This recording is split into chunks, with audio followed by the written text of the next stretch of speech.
Assalamualaikum warahmatullahi wabarakatuh. Innal hamdalillah nahmaduhu wa nasta'inuhu wa nastaghfiruh wa na'udzu billahi min syururi anfusina wa min sayyiati a'malina may yahdihillahu fala mudhillalah wa may yudlilhu fala hadiyalah. Asyhadu an la ilaha illallah wahdahu la syarikalah wa asyhadu anna Muhammadan 'abduhu wa rasuluh. Allahumma salli ala sayyidina Muhammad wa ala ali sayyidina Muhammad. Rabbi shrah li sadri wa yassir li amri wahlul 'uqdatam min lisani yafqahu qawli. Amma ba'du. Alhamdulillah, anak-anak, bertemu kita sekali lagi pada pagi ini dalam Solat Umi. Harapan dan doa Umi semoga anak-anak serta keluarga semua, ibu ayah dalam keadaan yang sihat, ya, masih terus bersemangat meneruskan sisa-sisa Ramadan kita yang ada ini, insya-Allah. Sesungguhnya Allah berfirman dalam surah Al-Hadi ayat 21 yang bermaksud, berlumba-lumbalah kamu mengerjakan amal-amal yang baik untuk mendapat keampunan dari Tuhanmu dan mendapat syurga yang bidangnya seluas segala langit dan bumi, yang disediakan bagi orang-orang yang beriman kepada Allah dan Rasul-Rasulnya. Yang demikian ialah limpah kurnia Allah diberikannya kepada sesiapa yang dikehendakinya, dan Allah sememangnya mempunyai limpah kurnia yang besar. Sadaqallahu azim. Baik, pada hari ini insya-Allah anak-anak nak bawa cerita juga ni.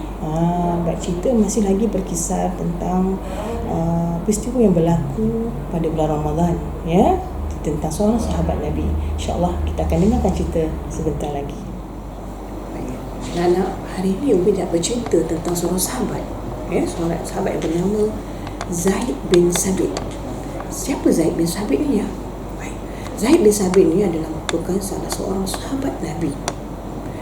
Dia juga adalah merupakan penulis wahyu dan juga surat-surat Nabi. Itu tugas Zaid bin Sabit. Dan dikatakan juga Zaid bin Sabit ni telah berjaya menghafal beberapa surah, ya, dalam ketika berusia 11 tahun. Dan Zaid juga adalah terkenal sebagai orang yang sangat dermawan, dan juga beliau juga adalah seorang yang sangat mulia. Ya, di sisi sahabat semua kenal Zaid bin Sabit ni seorang yang suka memberi, ya, maknanya dermawan dan seorang yang sangat mulia. Baik, satu hari Zabit ni telah didatangi seorang tetamu, ya, di bulan Ramadan, ya, ketika tu nak maghrib dah. Ya, nak maghrib maknanya nak masuk buka puasa. Tetamu ni datang, ya, musafir ni datang, dan ketika itu Zaid dalam keadaan apa? Kebingungan sementara. Kenapa? Ketika itu dia terfikir kepada sunnah Nabi, ya, itu Nabi kata kita kena memuliakan tetamu. Dan ketika itu adik-adik, ya, anak-anak, Zabit dalam keadaan yang dalam kondisi yang tidak berapa baik. Maksudnya ketika itu keadaan ekonomi Zaid sangat-sangat susah. Maksudnya ketika itu Zaid memang susah, dan dia terfikir bagaimanakah caranya dia nak melayan tetamu itu. Sebab dia teringat bahawa Nabi kata muliakan tetamu. Tetamu datang ke rumah, kita mesti muliakan. Maka Zaid pun bertanya kepada isteri dia. Zaid tanya pada isteri dia, wahai isteriku, ada apa makanan kita pada hari ini? Maka isteri dia kata, wahai suamiku, makanan hanya sedikit aja. Makanan hanya sedikit ni memang tak cukup, ya. Untuk mereka sekeluarga pun tak cukup, nak beri tetamu pun lagi tak cukup. Ketika itu Zaid mula berfikir, apakah cara dia, perah otak dia ni. Dia fikir macam mana ni hati ni, walaupun dia tak ada, dia tahu dia susah ketika itu. Dia tak ada makanan ketika itu, tapi dia nak memberi, ya, dia nak beri, dia nak meraihkan tetamu itu. Maka Zaid berfikir apakah caranya. Maka Zaid mendapat satu idea. Dia kata apa dengan isteri dia? Dia kata, wahai isteriku, ketika masuk je azan waktu berbuka puasa, maka ketika itu kau padamkan lampu. Maka ketika itu kedengaran azan, menandakan masuklah waktu berbuka puasa. Maka isteri Zaid pun padamkan lampu, dan Zaid pun buat cakap, lampu tak ada, tak apa, dia kata dengan tetamu dia, sila makan. Maka tetamu tadi ambil lah makanan tadi, sambil berbuka puasa. Macam mana dengan Zaid dengan isteri dia? Zaid dengan isteri dia buat macam makan. Mereka buat macam munyah lah, seolah-olah mereka sama-sama makan dengan tetamu tersebut berbuka puasa. Subhanallah, mulia sungguh sahabat Nabi Zaid bin Sabit. Seperti mana hadis Rasulullah SAW ada menyebut, man fattara sa'iman kana lahu mithlu ajrihi ghaira annahu la yanqus min ajri as-sa'imi syai'an.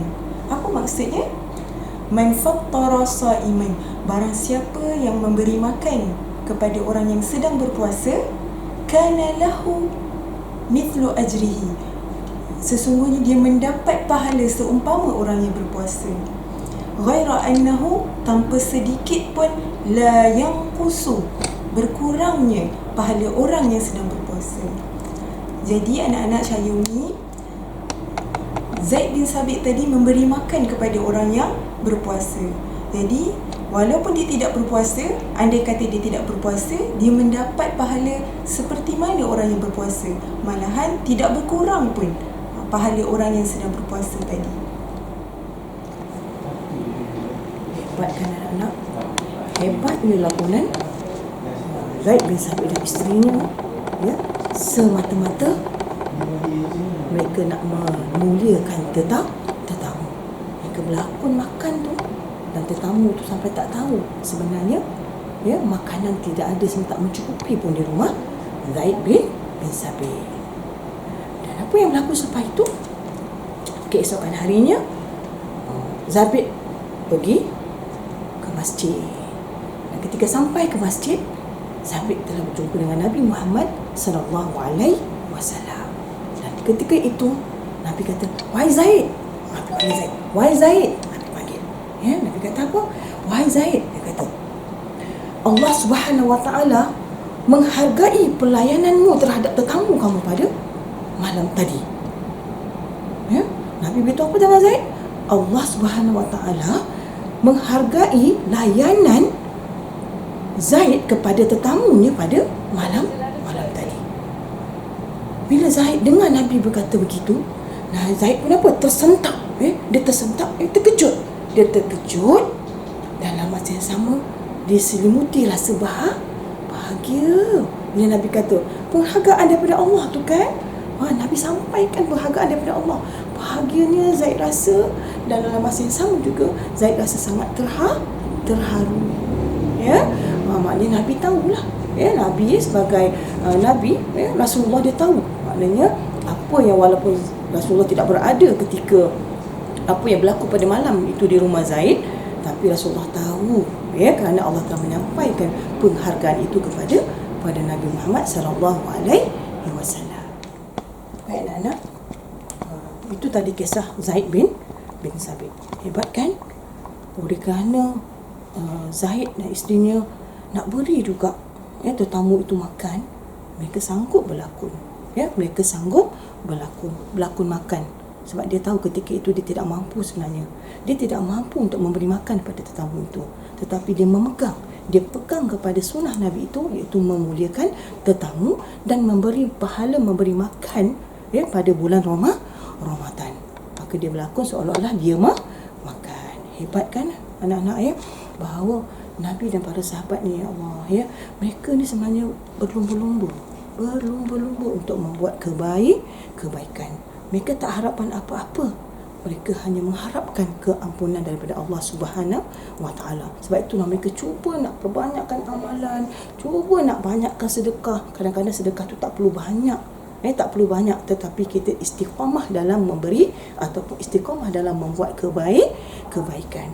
Jadi para sahabat, ya, mereka ni menunggu-nunggu, mencari-cari apakah sunnah-sunnah Nabi yang boleh diikut, yang boleh dibuat. Baik, insya-Allah dengan perkongsian cerita ini tadi, mudah-mudahan kita cuba nak menjadi orang yang suka memberi. Boleh tak anak-anak? Bukan mudah kan? Bukan mudah sebenarnya nak menjadi orang yang suka memberi. Tapi Umi suka nak berkongsi. Kita ni anak-anak nak memberi dalam keadaan kita ada, semua orang boleh buat, kan? Tetapi untuk memberi dalam keadaan yang tidak ada, bukan semua orang. Sukar, sangat susah untuk kita buat. Tapi itulah yang Nabi buat, itulah yang sahabat buat. Memberi dalam keadaan tidak ada. Maksudnya apa? Mereka tak fikir diri sendiri dah. Mereka tak fikir kesenangan diri sendiri. Yang penting mereka nak apa? Mereka nak raih sebanyak-banyak pahala, meraih sebanyak-banyak keampunan. Sebab mereka apa? Mereka tahu janji Allah itu benar.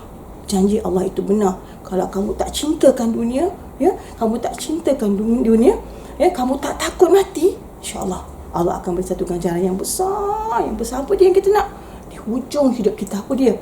Mereka semua tak fikir dah. Yang penting ialah mereka nak bersama dengan Nabi, nak bersama dengan para Nabi di dalam syurga. Okey anak. Zaid bin Sabit sangat memuliakan tetamunya. Seperti mana kita dah dengar tadi, Zaid bin Sabit berpura-pura seolah-olah dia sedang makan, sedangkan dia tidak mempunyai makanan yang cukup, dan makanan tersebut diberikan kepada tetamunya. Seperti mana hadis Nabi Muhammad sallallahu alaihi wasallam yang menyebut, man kana yu'minu billahi wal yawmil akhir falyukrim dhaifahu. Maksudnya, barang siapa yang beriman kepada Allah, man kana yu'minu billah wal yawmil akhir, dan hari akhir iaitu hari kiamat, falyukrim dhaifahu, maka muliakanlah tetamunya. Jadi Zaid bin Sabit ni mengikut sabda Rasulullah sallallahu alaihi wasallam, mengikut apa yang telah dituntut oleh Rasulullah seperti dalam hadis ni, bahawa dia telah memuliakan tetamunya. Zaid bin Sabit tak cakap aku tak ada makanan yang cukup. Zaid bin Sabit tak ada halau tetamu dia ke, tak ada. Malah dia memberi makanan yang tidak mencukupi tadi, beri kepada tetamunya. Seperti mana dua hadis yang telah saya sebutkan sebentar tadi, iaitu tentang memberi makan kepada orang yang berbuka puasa dan juga memuliakan tetamu kita, adalah dua hadis Rasulullah sallallahu alaihi wasallam. Jadi apa yang Nabi sebut, apa yang Nabi suruh kita buat, maka kita mestilah ikut sebab kita sayang Nabi, kan? Okey, seperti mana di dalam Al-Quran Allah menyebut, a'udzu billahi minasyaitanir rajim, qul in kuntum tuhibbunallah fattabi'uni yuhibbukumullah wa yaghfir lakum dhunubakum. Maksudnya, qul in kuntum tuhibbunallah, katakanlah Muhammad, sekiranya kamu mencintai Allah, fattabi'uni, maka ikutlah aku. Siapa aku tu? Nabi Muhammad. Maka ikutlah Nabi Muhammad. Yuhibbukumullah, kamu akan dicintai Allah, wa yaghfir lakum dhunubakum, dan Allah akan mengampunkan dosa-dosa kamu. Jadi kalau kita cintakan Allah, maka kita perlulah mengikut apa yang Rasulullah dah suruh kita buat. Seperti contoh dua hadis yang saya sebutkan tadi, iaitu memberi makan kepada orang yang berpuasa dan juga memuliakan tetamu kita. Demikian tadi anak-anak cerita tentang Zaid bin Sabit. Mudah-mudahan cerita tadi dapat memberi banyak pengajaran dan juga perkongsian yang bermakna untuk kita semua, insya-Allah. Baik, sebelum Umi mengakhiri slot ini pada kali ini, semoga kita semua sentiasa ingat pada orang yang susah, Kita kat rumah macam-macam kan makanan. Saya tengok kadang-kadang kat dalam FB tu macam-macam, ramai orang kongsi makanan juadah berbuka puasa, tapi jangan lupa sesungguhnya ada orang yang susah, ada orang yang susah, yang tak makan, tak ada benda nak makan, tak ada benda nak berbuka puasa, Mudah-mudahan kalau kita ada kesempatan untuk kita memberi, maka berilah, cari, ada orang susah tu kita kena cari, tak banyak pun, sikit pun, insya-Allah, ada pahalanya di sisi Allah. Dan juga sebelum mengakhiri ni, dekat rumah tu anak-anak, ibu, mak, mi, ya, masakkan untuk kita kan, betul? Jadi bila mak masak tu, jangan ni kita bulan Ramadan ni, bayangkan ibu nak masakkan untuk kita pada bulan Ramadan.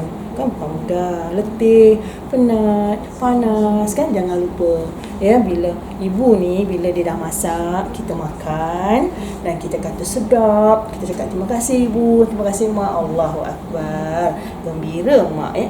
Sejuk hati mak kalau bahagia hati mak tu kalau kita cakap apa, kita cakap terima kasih. Sedaplah ibu pandai masak lah ya. InsyaAllah mudah-mudahan kita dapat meneruskan Ramadan kita kali ini dengan suasana yang baik ya, suasana yang ada ni insyaAllah. Ambillah peluang dan ruang tadi ya, kita dapat bersama-sama untuk berpuasa di rumah dan juga kita solat tarawih di rumah insyaAllah. Kita doakan mudahan Allah menerima segala amalan kita, Allah terima sedekah kita semua insyaAllah. Jom kita terus beramal, insyaAllah mudah-mudahan Allah menerima segala amalan dan sedekah kita. Yang daripada ini insyaAllah jumpa lagi. Wallahu a'lam. Assalamualaikum warahmatullahi wabarakatuh. Bye anak-anak. 9, 5, 3, sikit lagi. Action. Jom anak-anak bersedekah di bulan Ramadan ni. Okay, jadikanlah rumah kamu seperti masjid dan surau. Perbanyakkan membaca Al-Quran di bulan Ramadan ini. Kenal tak siapa saya? Saya tak lupa dengan kamu semua. Okay. Selamat berpuasa di bulan Ramadan dan selamat menyambut Hari Raya Aidilfitri. Assalamualaikum.